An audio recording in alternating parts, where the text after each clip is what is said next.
سوال یہ ہے کہ ایمان اور احتساب سے کیا مراد؟ اتنے بڑے اجر کا وعدہ ہے کہ سارے گناہ اللہ تعالیٰ معاف فرما دے گا جس نے ایمان اور احتساب کے ساتھ روزہ رکھا۔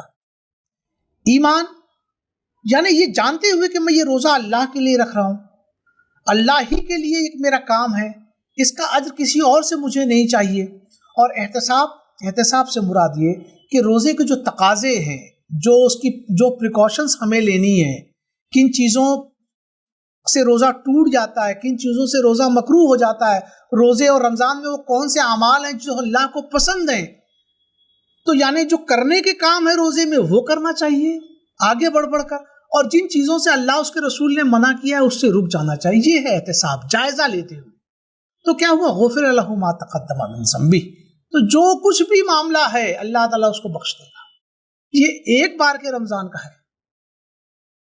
اور وہ حدیث اللہ کے رسول صلی اللہ علیہ وسلم صحابہ کے درمیان تھے، آپ خطبے کے لیے ممبر پر چڑھے، آپ نے جب پہلا قدم رکھا تو آپ نے فرمایا آمین، دوسرے زینے پہ قدم رکھا تو آپ نے فرمایا آمین، تیسرے پر قدم رکھا تو آپ نے فرمایا آمین۔ جب یہ پورا خطبہ ہو گیا تو صحابہ نے عرض کیا اللہ کے رسول صلی اللہ علیہ وسلم آج ہم نے ایک انوکھی چیز دیکھی جو اس سے پہلے نہیں دیکھی تھی۔ تو فرمایا جب میں نے پہلے زینے پر قدم رکھا تو جبریل امین میرے پاس آئے اور فرمایا کہ جو کوئی رمضان کو پائے اور اپنی مغفرت نہ کرا لے وہ بدبخت ہے۔ تو میں نے کہا آمین۔ دوسری سیڑھی پہ قدم رکھا تو جبریل امین نے کہا کہ جو کوئی اپنے ماں باپ کو دو یا ایک بڑھاپے کی حالت میں پائے اور خدمت کر کے اپنی جنت نہ بنا لے، اپنے لیے جنت واجب نہ کر لے، اس پر اللہ کی لعنت ہو۔ میں نے کہا آمین۔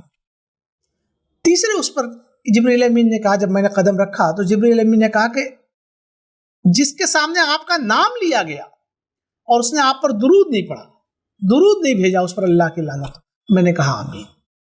کہ یہ فضیلت ہے کہ رمضان میں اگر کسی نے رمضان کو پایا اور مغفرت نہیں کرائی تو اس پر جبریل امین نے لعنت بھیجی۔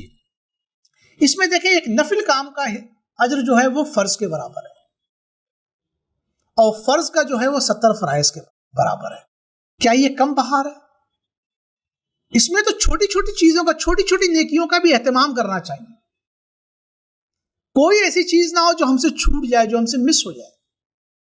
کوشش یہ کرنی چاہیے کہ جس قدر نیکیاں ہم سمیٹ سکیں ہم سمیٹ لیں، اس لیے کہ قیامت کے دن انسان جو ہے وہ چھوٹی سے چھوٹی نیکیوں کا محتاج ہوگا۔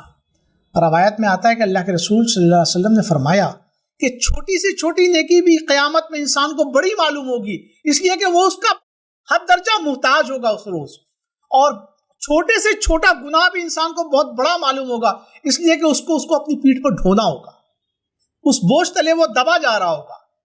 اس لیے چھوٹی چیزوں کو حقیر کبھی نہیں جانے، نہ چھوٹی نیکیوں کو حقیر جانے، نہ چھوٹے گناہ کو۔ چھوٹی نیکیوں کو بھی حاصل کرنے کی کوشش کریں، اس پر عمل کرنے کی کوشش کریں، اور چھوٹے گناہوں سے بھی اسی طرح بچنے کی کوشش کریں۔